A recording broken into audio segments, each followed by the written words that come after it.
Hello, today I will be playing a game I created. It is a solo tabletop game called Dispikeful Friends. All you need is 2 sets of 6-sided die, as well as a standard deck of cards with no jokers, just 52 cards. The first thing you are going to do is shuffle your cards. Dispikeful Friends is about you trying to find your brother who is lost in the woods. And of course, you can't go alone, so you need some allies with you.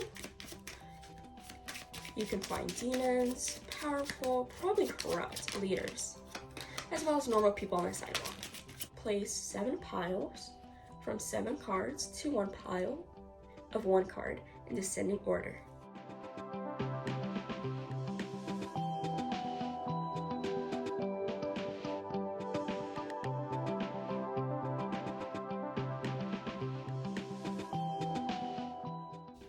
For your first pile, you're able to look at all your cards.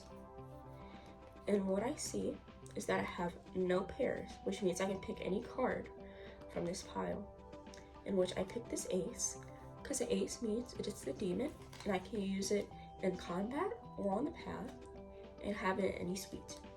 I place the rest of the cards into a discard pile. I grab my dice, I roll it, 2, which means I can only see 2 cards out of this pile. So I pick this card, and I pick this card. They are not doubles, so I have to choose which card I would like to pick. I pick this 9. I place the rest into discard. I roll again. I have a 3. There is no doubles, so I pick what I believe is the best card. A tip for me is that you need to have an even number of aces, as well as clubs and red cards. I have 3. I pick a queen, and I roll again. I have a 2. Pick a 6. You can pull these cards down if they're a bit too far away from you. Have a double king, so I am able to get both cards. And you must roll a 1 on the first try in order to get that card. You place the discard pile next to the remaining cards and shuffle again.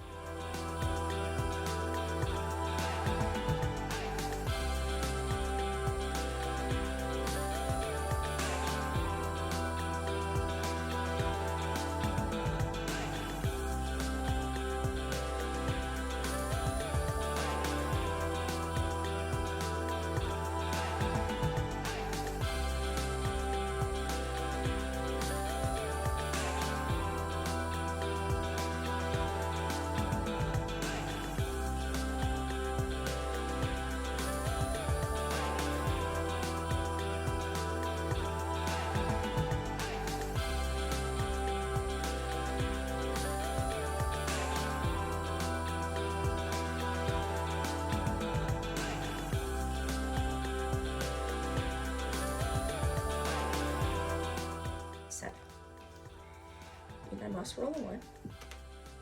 That's not a 1, so I don't get the card.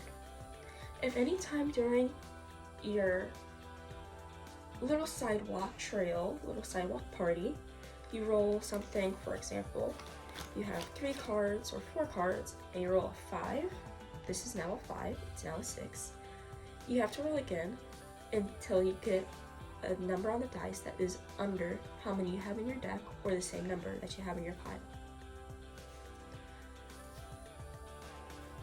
So these are all my allies. They are fun, they are cute. Now it's time for the second portion of the game. This is where you go into the scary, scary forest. So you shuffle your cards, again, any way you want. Cut the deck. Spread them all the way around. Whatever makes you feel comfortable with. Now you can do 1 pile of cards for 10, or you can put 10 on top. Each card means a different ally in this game. For example, the ace is a demon, It can wipe out any card, no matter what speed or how high it is, because the ace is obviously the highest. It can only be beaten by another ace, and it can only take one card. All these cards can only battle one other card. The second highest out of all the cards are these face cards. They are corrupt political leaders, they are unorganized groups, and from lowest to highest, we have the Jack, Queen, and King. In order to battle with these cards, they must be the opposite suite, which, for example, a heart or diamond must be combat with a spade or a club, and a spade or a club must be combat with the diamond or a heart. The Jack represents 11 points, the Queen represents 12 points, and the King represents 13 points. This means that a card must be over 11 points in order to fight this card, which can be a queen, or we go into the numerical cards. Unlike these cards, which can be fought in combat or on the path, numerical cards can only be fought on the path. So, you have 10 being the highest, and 2 being the lowest, again with the same structural system of a diamond and heart can fight with a spade or a club, and a spade or a club can only fight a higher number of a heart or a diamond. With these cards, you can stack them onto each other to make doubles in order to fight numbers that are lower in its path. So if you have this queen, if I have this 10, and I have a 10 of the opposite suite of this card on my path, I can take this card with it using 2 cards. I'm moving the dice. You need both dice in this section. You get to make a little trail using 10 cards.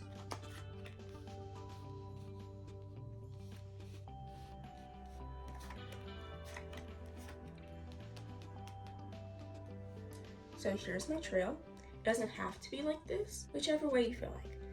And now these, the main cards, are your opponent cards. So I like to just scramble them around. But just make sure that these cards do not intersect with these cards. You can have different colored dice like I do, or you can make sure that one side of the playing field, mine is my right, are my cards in my deck and my dice, and then this pile is for my opponent's cards, my opponent's decks, and my opponent's dice. Now I will roll my cards. Oh, roll my dice. We have the same number, which means we need to roll again. I have a 5, my opponent has a 2. So I am able to flip the first card, which is a 6.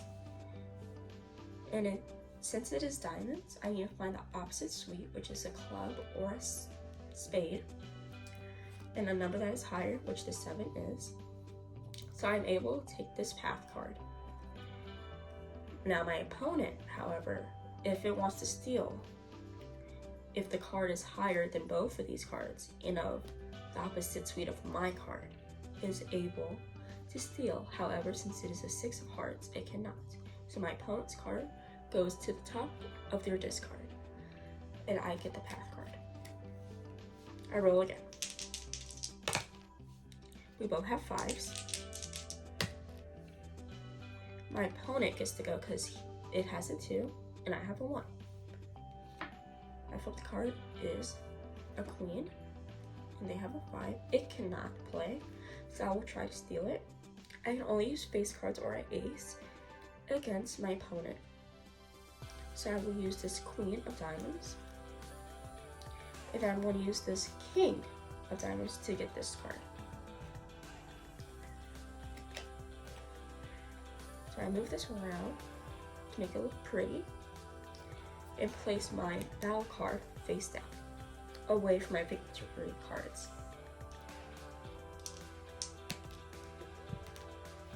both got 1. If you have similar dice, I recommend rolling them one by one so they don't intersect. My opponent has 4, and I have a 3. Flipped it too early. It cannot beat the 7, so I will use an ace, and then I will use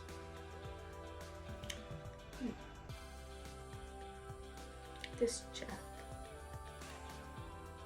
So I'm using this jack on a path card, which is a strategy because I can use this in a combat card, but I'm not. Let's hope it doesn't bite me in the butt.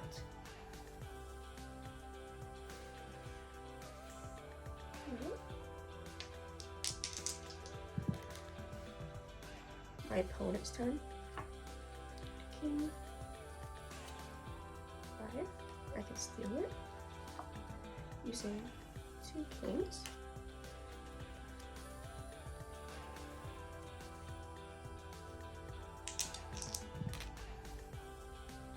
My turn. 3. That's 7. But my opponent has a queen of hearts, but is of the opposite suite, so it cannot play. It was close though.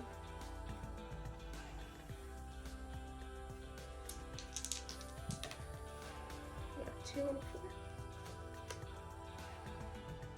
Using my 6. My opponent has a 10. Since this is the opposite card than what I have, yes it is. My opponent gets my card and my path, sadly. So that's theirs. Places at the bottom, so this is their victory cards. But I still have a lot more. Go again.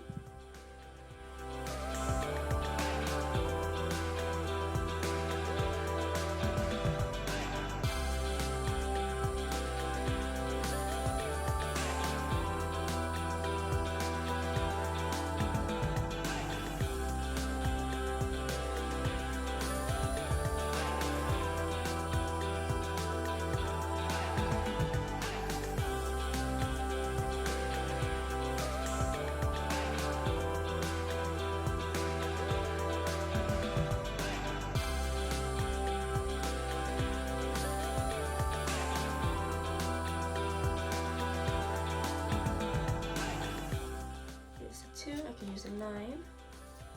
My opponent has a jack of hearts, which is not the opposite suite. The opposite suite of spades and hearts are clubs and swords. The opposite suite of spades and clubs are hearts and diamonds. So I am able to take this card. Thus, I have 1, 2, 3, 4, 5, 6, 7, 8 path cards, victories, but my opponent only has 2. I have 1, 2, 3, 4 battles won, and my opponent has 2. So whatever your opponent has will be the same as their victory cards, which means I've won because I still have 4 friends left. So in the end, I've found my brother, I defeated the bad guys, and I still got some friends left over. If you don't have any friends left over, you lose the game. If there are more battle and victory cards than you have, the enemy wins the game. If you cannot beat all the path cards, for example, if the path card is an ace and you do not have an ace, and your opponent doesn't have an ace, it goes to the discard pile. If there are more than 5 cards in the discard pile, then the game is over. No one wins, you got lost in the path. Thank you for watching, and I hope you enjoy my game.